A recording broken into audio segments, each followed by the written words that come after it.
तक ये तो समझ में आ गया कि कंपाउंडिंग इन्फ्लेशन आपका बहुत बड़ा शत्रु है और हमारे पूरे जीवन को खा जाएगा। पर अब समझते हैं कि दूसरा हिस्सा क्या है, वो है कंपाउंडिंग ग्रोथ। अगर आप कंपाउंडिंग रूप से ग्रो करते चले गए तो इन्फ्लेशन बहुत छोटा रह जाएगा, एक बौने की तरह रह जाएगा और आप बहुत शक्तिशाली हो जाएंगे। ये कंपाउंडिंग ग्रोथ क्या होता है? ये जो मॉडल मैं आपके सामने शेयर किया, ये उस कार मैन्युफैक्चरिंग कंपनी का है जहां मैंने कई साल ट्रेनिंग की और हम क्या देखते हैं, नीचे के हिस्से में बहुत ज्यादा एम्प्लॉय होते हैं। अगर कंपनी पॉलिसी के हिसाब से देखें कि वो हर 3 साल बाद प्रमोट होकर ऊपर जाते जाएंगे तो इसका मतलब उस हिसाब से तो 3000 चेयरमैन या 3000 डायरेक्टर भी होने चाहिए थे कंपनी का। ऐसा होता है क्या है? नहीं होता है। एक्चुअली देखते क्या है, टर्न बाय टर्न प्रमोशन। अगर टर्न बाय टर्न प्रमोशन चले, धीरे धीरे टर्न आनी बंद हो जाती है। आर्मी में भी ऐसा ही होता है। अगर लेफ्टिनेंट ज्वाइन करते और सारे के सारे प्रमोट होते चले जाते तो आर्मी के जो जनरल होते हैं, जो जनरल पूरे देश के होते हैं, वो तो हजारों होने चाहिए थे लेकिन वो एक ही होते हैं। यानी कि ये पिरामिड ऊपर जाता है, वो स्लिम होता चला जाता है।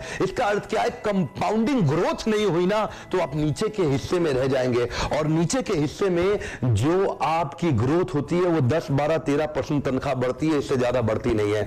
और जिस व्यक्ति की 10, 12% तनख्वाह बढ़ रही है उसका पैसा तो सारा इन्फ्लेशन ही खा जाएगा, तो उसकी ग्रोथ होगी क्या? ध्यान दीजिएगा मेरी बात पे आज। अगर आप आउट ऑफ टर्न प्रमोशन लेके ऊपर नहीं गए ना तो नीचे के हिस्से में पूरा संसार पे 95% हिंदुस्तान इसी हिस्से में चल रहा है, इसीलिए सफल नहीं हो पा रहा। क्यों? अमीर व्यक्ति और अमीर हो रहा है और गरीब और गरीब, क्योंकि नीचे के हिस्से में रह गए। और उसका कारण क्या है? आपको इन्फ्लेशन खा रहा है और इन्फ्लेशन मार रहा है। अगर आप कंपाउंडिंग ग्रोथ से ऊपर चले गए और 2-4 लंबी जंप ली, जितने भी लोग ऊपर गए हैं वो टर्न बाय टर्न प्रमोशन से नहीं गए, वो आउट ऑफ टर्न प्रमोशन से गए हैं। वो अचानक जंप मार के गए हैं। क्यों गए हैं? क्योंकि उन्होंने अपनी ग्रोथ पे इन्वेस्ट किया। आज डालमिया, सिंघानिया, बर्मन, जिंदल, मुंजाल, गोयनका, मोदी, मित्तल, टाटा, बिरला, अंबानी, मोदी, जितने भी लोग हैं बड़े बड़े अरबपति, ये कभी भी पैसे को मार्केट में इन्वेस्ट करके ग्रो नहीं किए। ये अपने धंधे में इन्वेस्ट करके और अपने ब्रेन पे इन्वेस्ट करके। ब्रेन आपको बहुत बड़ा गेन देता है, कैश तो कई बार क्रैश कर सकता है। ब्रेन आपको बहुत बड़ा गेन देगा लेकिन कैश कई बार क्रैश कर जाएगा। और जितने एम्प्लॉय हैं या एम्प्लॉयर हैं, ग्रोथ का एक ही कारण है। मैंने भी जब अपना करियर शुरू किया ना, जो लोग मेरे नजदीक हैं वो जानते हैं, जब मैंने अपना करियर शुरू किया तो मेरी 20,000 रुपए महीने की नौकरी लगी थी।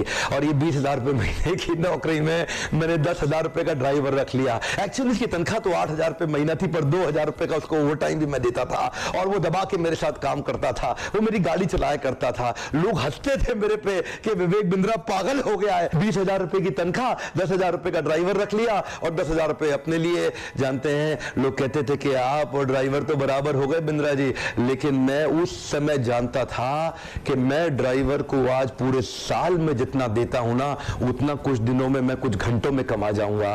और वही हुआ, आज भी वही हुआ।